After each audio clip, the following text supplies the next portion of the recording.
Hey everyone, today I've got your Transformers The Last Knight movie review. I got to see the world premiere last night, stars and all, and it was really cool to go downtown and see Mark Wahlberg and all those people, so I was really happy to actually get to see them in person and come out before my screening of the movie. In this movie, the Autobots and humans fight to survive the destruction of Earth after Optimus Prime has gone missing. Will this be their last outing for good?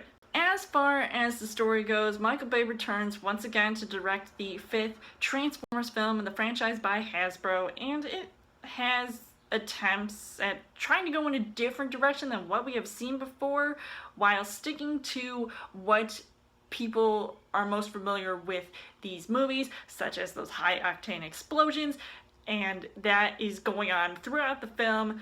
And it does feel a little bit overdone. It's stuff that it kind of gets old after a while, and now there is this seemingly cool concept when you bring in this sort of King Arthur and the Knights of the Round Table storyline, but then that was during a time when the first Autobots actually did come to Earth and get in contact with those humans, and you get to see some of that history embedded into this film. I thought that was a very interesting concept, something that, was definitely different than seeing those Dinobots from the last movie. Even though that was cool, it does seem to go all over the place with everything else that is going on in this film, especially when Optimus Prime is in cahoots with these other bad Autobots, and even the creator Quintessa, who I thought was actually a really cool character, being like this humanoid looking robot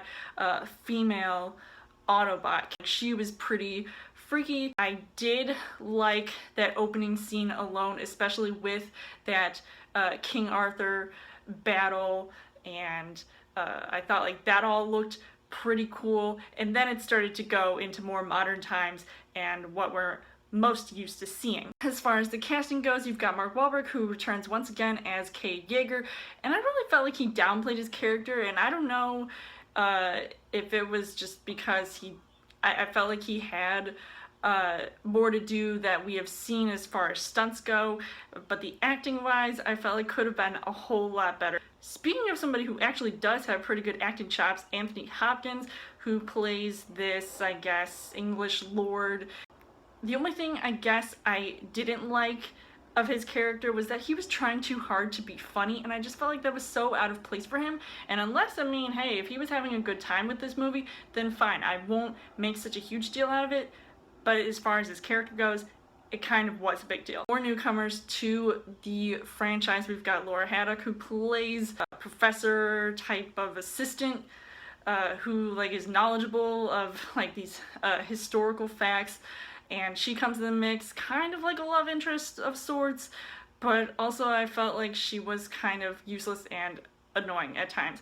But then you've also got Isabella Moner, who plays this one girl who's sort of like by herself most of the time, but then she's also relying on Mark Wahlberg to take care of her.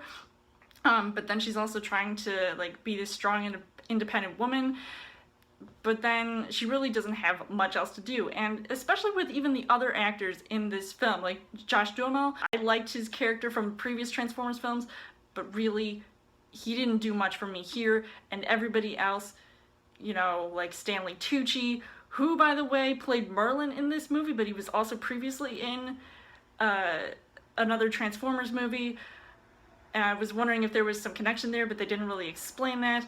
But at least I like the guy who did play King Arthur, because he also played him in Once Upon a Time. The things that I liked about this movie were some of the comedic moments. I was laughing at times, but it really wasn't that much. I did like seeing some of those signature action scenes with the fighting Autobots and Decepticons, and seeing the return of Megatron once again and Optimus Prime all looked pretty cool, and even the cinematography was also on point. But unfortunately, the things that I didn't really like about this movie was that it really was not that funny. I was bored half of the time because I felt like I was hearing the same thing over and over and over again, and it really drags on in the third act of the film, which is probably why I was starting to get a little bit tired, because it was late when I ended up seeing this screening, and it was just, it felt very unorganized because all these different plot devices were being thrown in all in one huge robot bag. While they were trying to make some subtle references to previous films or characters like Sam Witwicky, you know, that all seemed really cool, but it does get confusing at times when they're trying to explain all these different things that are happening and what was going on in the past, and then bringing that into the present and trying to make that all sort of work. It just didn't work. Overall, I would say the Transformers: The Last Knight was very disappointing to me, but then again, if you've seen all these other previous Transformers films, you kind of, you know, understand that they're really not meant to be taken seriously because they all look like huge popcorn flicks that are just meant to be enjoyed in a thrilling sense. So I'm really on the fence about recommending seeing this movie because I just feel like I can't say like don't